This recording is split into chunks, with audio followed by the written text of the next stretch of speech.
Welcome back. I am Raj sir. पिछले class में हम लोगों ने पढ़ लिया था कि किस तरह से हम लोग पुल्लिंग, स्त्रीलिंग और नपुंसक लिंग को पहचानेंगे। तो सबसे आसान तरीका था पहचानने का। उसमें हमने देखा था कि संस्कृत का कोई भी एक ऐसा शब्द जिसके अंत में अ रहेगा वो पुल्लिंग कहलाएगा, आ रहेगा तो स्त्रीलिंग कहलाएगा, हर्षिकारांत रहेगा तो पुल्लिंग कहलाएगा, दीर्घिकारांत रहेगा तो स्त्रीलिंग कहलाएगा, और हर्षुकारांत रहने पर पुल्लिंग और दीर्घकारांत रहने पर स्त्रीलिंग।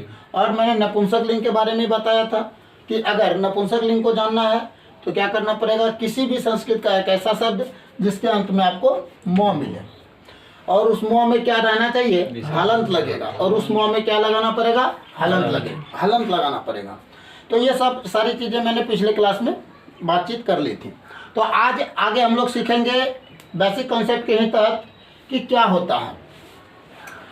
तो कल मैंने जो पुल्लिंग, स्त्रीलिंग, नपुंसक लिंग पहचानना सीखा था वो केवल एक तरीका था जिसके मदद से हम लोगों ने ये सीखा था कि पुल्लिंग, स्त्रीलिंग और नपुंसक लिंग एक वचन में कैसे पहचाना जाए। वचन चलिए बहुत बार आ जा रहा है, तो कल हम पुल्लिंग पढ़ लिए थे, आज हम लोग वचन पढ़ेंगे। वचन संस्कृत में लिखेंगे इसको वचनम। वचन मतलब होता है संख्या। वचन मतलब क्या होता है, जनरली संख्या। और अगर इंग्लिश में बात करें वचन का मतलब तो वो हो जाएगा नंबर। तो इंग्लिश में नंबर, हिंदी में संख्या और संस्कृत में वचन।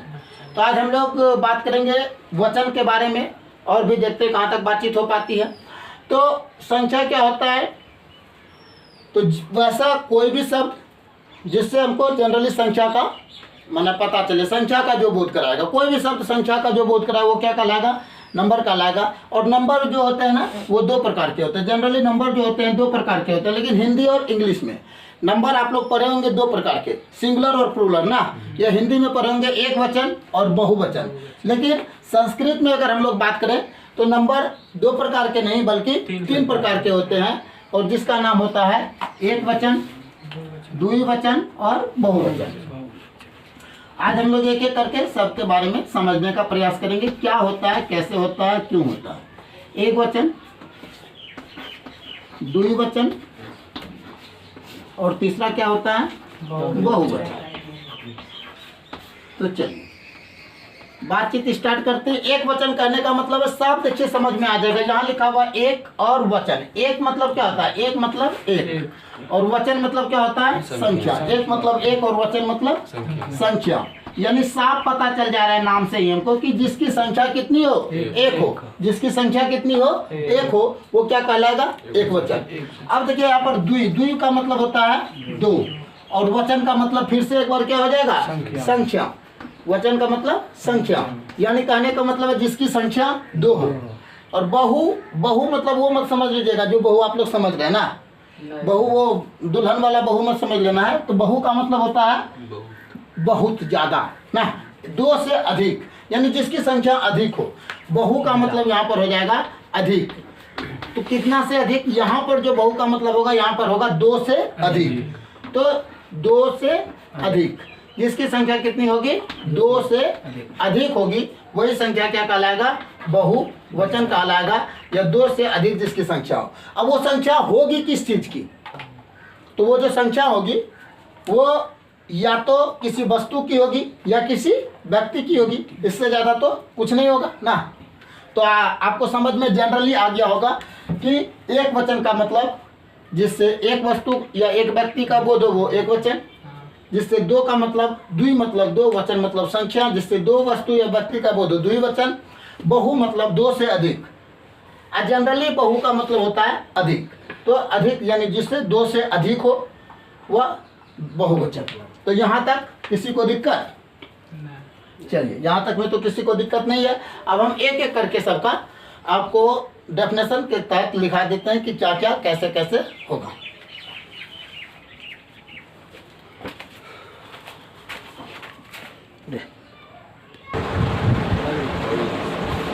चलिए तो फिर देखते हैं एक बार कि वचन, एक वचन, द्विवचन, बहुवचन ना। जिससे एक वचन क्या हो गया, जिस शब्द से एक वस्तु या एक व्यक्ति का बोध होगा वो क्या कहलाएगा, एक वचन कहलाएगा। जैसे राम, सीता, हरि, पुस्तकम इत्यादि। अभी कल भी मैंने आपको पढ़ाया था पिछले क्लास में कि वैसा शब्द जिसके लास्ट में क्या रहेगा और रहेगा वो विसर्ग होगा, पुल्लिंग का एक वचन कहलाएगा। तो ये एक वचन है। अब सीता, देखिए सीता में आकारांत है, कल मैंने पढ़ाया था कि जिस शब्द के लास्ट में आकारांत रहेगा वो स्त्रीलिंग का एक वचन कहलाएगा। हर्षिकारांत में विसर्ग रहेगा तो एक वचन कहलाएगा। तो ये सारी बातें मैंने आपको कल बताई थी। नपुंसक लिंग, पुस्तकम मोह रहेगा अंतिम में तो क्या होगा, वो एक नपुंसक लिंग का एक वचन कहलाएगा। तो ठीक उसी तरह से एग्जाम्पल भी मैंने दिया है कि जिस शब्द से एक वस्तु या एक व्यक्ति का बोध होगा वो वस्तु वह क्या कहलाएगा, वह शब्द एक वचन कहलाएगा। जिस शब्द से दो व्यक्ति या दो वस्तु का बोध होगा वो क्या कहलाएगा, द्विवचन कहलाएगा। और जिस शब्द से दो या दो से अधिक वस्तु का बोध होगा वह क्या कहलाएगा, बहुवचन कहलाएगा। तो आप इसको ध्यान से देख लीजिए। जैसे द्विवचन में क्या होगा, बालकों, बालिके, पुस्तके। बहुवचन में बालकः, बहुवचन में क्या होगा, बालकः। ध्यान से देखिएगा, बालकः, सीतः, पुस्तकानि। तो चलिए अब इसको मिटा के एक बार आपको हम समझाने का प्रयास करेंगे कि हम लोग जो विसर्ग दिया है कहाँ पर, ये विसर्ग ना। हाँ तो ठीक है, ये बालकः है। आकारांत विसर्ग जब लगेगा तो बहुवचन कहलाएगा। हम वो आपको बताएंगे कि आकारांत विसर्ग जब रहेगा तो क्या कहलाएगा, बहुवचन कहलाएगा। तो यहाँ तक में किसी को दिक्कत, यहाँ तक समझने में कोई दिक्कत नहीं ना। तो एक बार चलते चलते फिर से वचन मतलब क्या होता है, संख्या होता है, अंग्रेजी में नंबर कहते हैं। वचन संस्कृत में 3 प्रकार के होते हैं, संस्कृत में, इंग्लिश और हिंदी में नहीं। इंग्लिश और हिंदी में 2 प्रकार के होते हैं। संस्कृत में वचन 3 प्रकार के होते हैं, एक वचन, द्विवचन, बहुवचन। जिससे एक वस्तु या एक व्यक्ति का बोध होगा एक वचन, दो वस्तु या दो व्यक्ति का बोध होगा द्विवचन, 2 से अधिक वस्तु या व्यक्ति का या 3 से अधिक वस्तु या व्यक्ति का बोध होगा तो वो क्या कहलाएगा, बहुवचन कहलाएगा। तो दिक्कत यहाँ तक में, चलिए यहाँ तक में अगर कोई दिक्कत नहीं है तो फिर हम आगे बढ़ते हैं।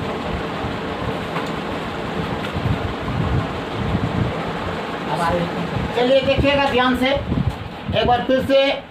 अभी जो हमें बताया उसी बात को आपको ध्यान से देखना है कि अभी मैंने बताया कि ऐसा शब्द जिसमें क्या रहेगा, अब आप एक वचन, द्विवचन, बहुवचन आसानी से पहचान सकते हैं। ध्यान से देखिएगा तो आपको पता चल जाएगा। और अभी हम आपको बताएंगे भी, पुरुष जब बताएंगे तो उसमें बताया जाएगा। तो समझने का प्रयास करिएगा, नहीं समझिएगा तो फिर आपको हम समझाएंगे। जैसे देखिएगा, अगर कहीं पर लिखा हुआ है रामः, इसका मतलब कितना राम है, यहाँ पर राम की संख्या कितनी हो जाएगी, 1 हो जाएगी ना। अगर कहीं पर लिखा हुआ है बालकः, यानी बालकः लिखने का मतलब ही आपको मैंने बताया था कि आकार और है और लास्ट में विसर्ग हो तो वो क्या होगा, संस्कृत में पुल्लिंग का एक वचन कहलाएगा। इसका मतलब बालक की संख्या, बालक मतलब क्या, लड़का, तो लड़का की संख्या कितनी है, एक है ना। तो इसका मतलब हम लिख सकते हैं कि एक लड़का ना, बालका का मतलब क्या हो गया, एक लड़का। अगर हम लिखते हैं सीता, तो सीता मतलब क्या, सीता एक लड़की का नाम है, मतलब सीता नाम की कितनी लड़की हो जाएगी, एक लड़की। आकारांत रहेगा तो आपको विसर्ग नहीं लगाना है, क्योंकि आकारांत शब्द क्या होते हैं, स्त्रीलिंग होते हैं, मैंने आपको पढ़ाया है। अगर मान लेते हैं लिखा हुआ रहेगा कवि, तो आप ध्यान से देखिए, हर्षिकारांत विसर्ग आ गया, यानी हर्षिकारांत विसर्ग भी क्या होता है, पुल्लिंग का एक वचन होता है। इसका मतलब कवि की संख्या कितनी हो गई, 1। तो आप ध्यान से देखिएगा कि अगर एक वचन अब आप आराम से पहचान सकते हैं। अगर हम बोल दे पुस्तकम, अभी तुरंत जैसा कि मैंने पिछले स्लाइड में बताया था तो इसी में देखिएगा ध्यान से। तो पुस्तकम अगर लिखा हुआ है पुस्तकम, तो पुस्तकम का क्या मतलब हो गया, पुस्तकम का मतलब हो गया कि ये नपुंसक लिंग का कौन सा वचन है, एक वचन है। और इसका हिंदी कितना हो गया कि कितनी पुस्तक, पुस्तक मतलब किताब, तो किताब की संख्या कितनी हो गई, 1। यहाँ तक में कोई दिक्कत नहीं। तो चलिए दूसरा बात हम देखते हैं। अब द्विवचन पर समझने का प्रयास करते हैं आराम से। अगर आप इसको समझने का प्रयास करिएगा तो अगर हम लिख दें पुस्तकम, पुस्तकें, आप देखिए ये एकारांत में है।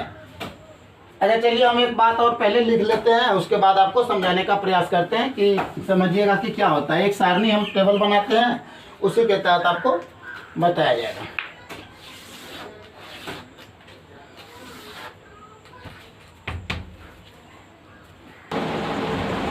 तो चलिए ध्यान से देखते हैं फिर से एक बार। तो ये आपका है पुल्लिंग, स्त्रीलिंग और नपुंसक लिंग को पहचानने का, और उसका एक वचन, द्विवचन, बहुवचन ये सारी चीज़ें पहचानने का एक तरीका है जिसके तहत आपको हम ये समझा रहे हैं। तो आप समझने का प्रयास करिएगा। ये पुल्लिंग, स्त्रीलिंग, नपुंसकलिंग का एक वचन, द्विवचन, बहुवचन किस तरह से आप पहचानिएगा। और आज के बाद कभी भी पुल्लिंग, स्त्रीलिंग, नपुंसकलिंग का एक वचन, द्विवचन, बहुवचन पहचानने में कभी कोई दिक्कत नहीं आएगी। केवल आप इसको ध्यान से एक बार देख लीजिए।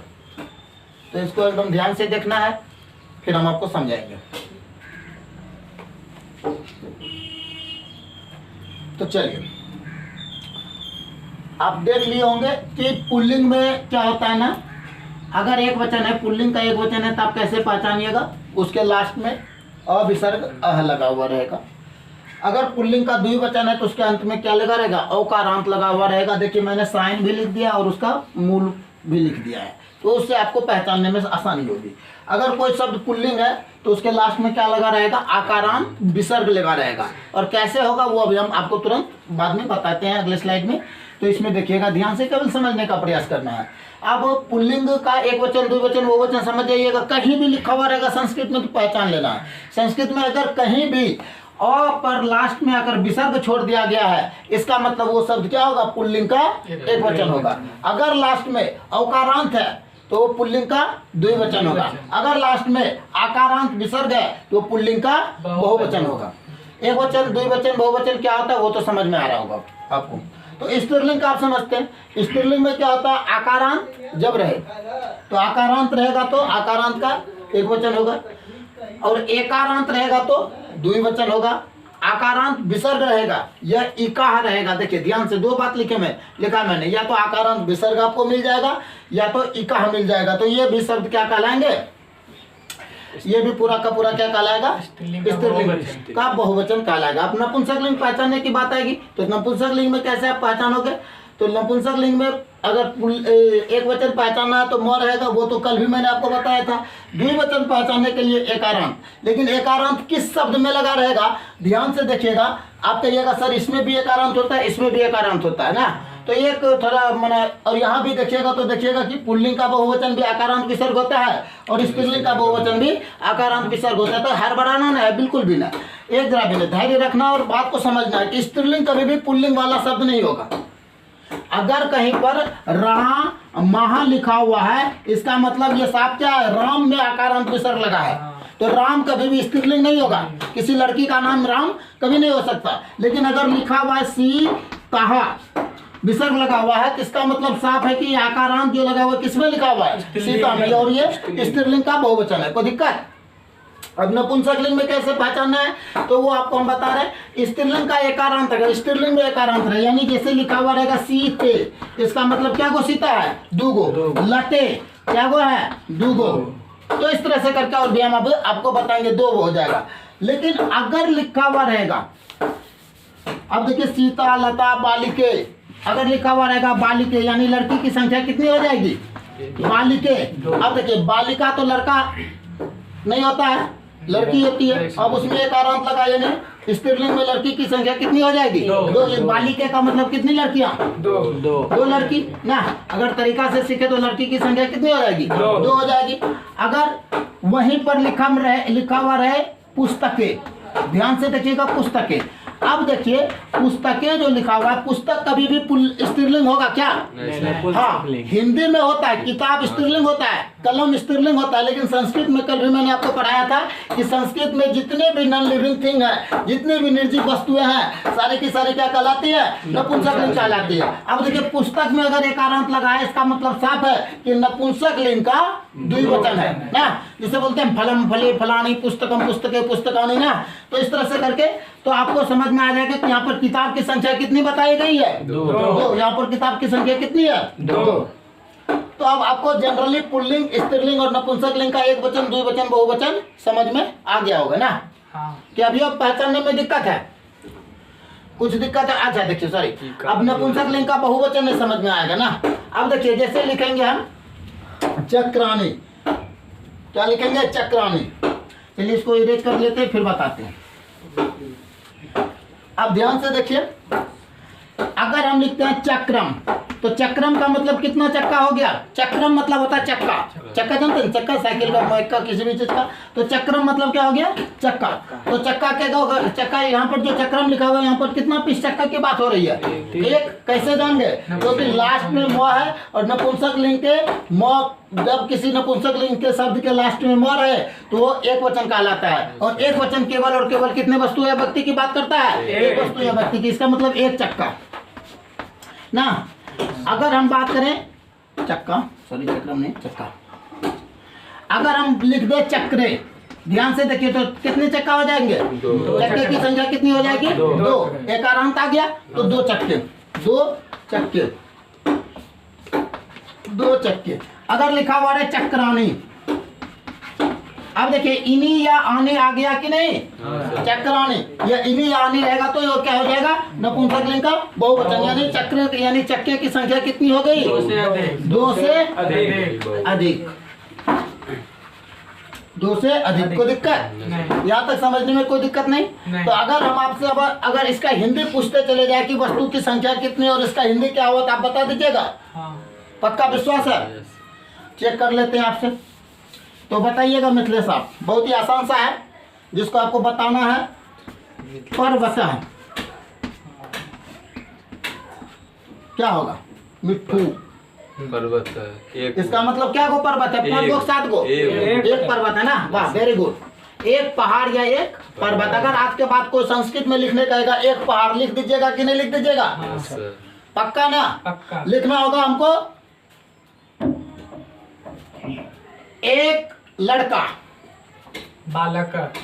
क्या लिखेंगे? बालका। कोई दिक्कत? बालका मतलब भी एक लड़का। या तो अगर कोई कह दे नहीं तुम्हारा गलत है तो कुछ नहीं कहना है, उसको कहना लगता है तू या तो संस्कृत कम जानता है या तो मेरे मास्टर साहब कम पढ़ाए हैं ना। तो ये समझ लो मेरे मास्टर साहब कम नहीं पढ़ाए हैं, जानता तुम्हें संस्कृत कम है। कहे कि वो क्या कह देगा जानते हैं? वो कहे तुम्हारा गलत। क्यों गलत है? वो कहेगा एक कह नहीं लगाए हो। रे मेरे भाई, एक कह बाल कह लिखे या फिर बाल का लिखे, मतलब तो एक ही है ना। अरे बालका का मतलब ये है कि लड़का का संख्या जब भी होगा कितना होगा? एक होगा। अगर हम मान लेते हैं कि कुछ भी जैसे दिस दैट का जो होता है, दिस और डैट जो देखते होंगे आप लोग, तो दिस का मतलब क्या होता है? यह। और डैट का मतलब क्या होता है? वह। ठीक, डैट का मतलब होता है वह। और यह और वह दो एक ऐसा शब्द है जिसको केवल और केवल एक ही वस्तु बताने का कैपेसिटी है। अब मेरे पास 5 गो गाय है, बोलेंगे कि यह गाय है, ऐसा बोलिएगा गलत हो जाएगा। क्यों हो जाएगा? क्योंकि दिस और डैट को केवल और केवल दो एक वस्तु को बताने का क्षमता है। ठीक उसी तरह से बालकः, ये मेरे भाई जिसके लास्ट में अ विसर्ग आ रहेगा उसको केवल और केवल एक वचन बताने का क्षमता है, एक वस्तु बताने का क्षमता है, एक वस्तु की संख्या बताने की क्षमता है। इसलिए बालका का मतलब भी हुआ एक बालक, और एका बालका भी कोई बोल रहा है तो उसका मतलब भी क्या हुआ? एक बालक। कोई दिक्कत नहीं सर। चलिए, बहुत अच्छी बात है।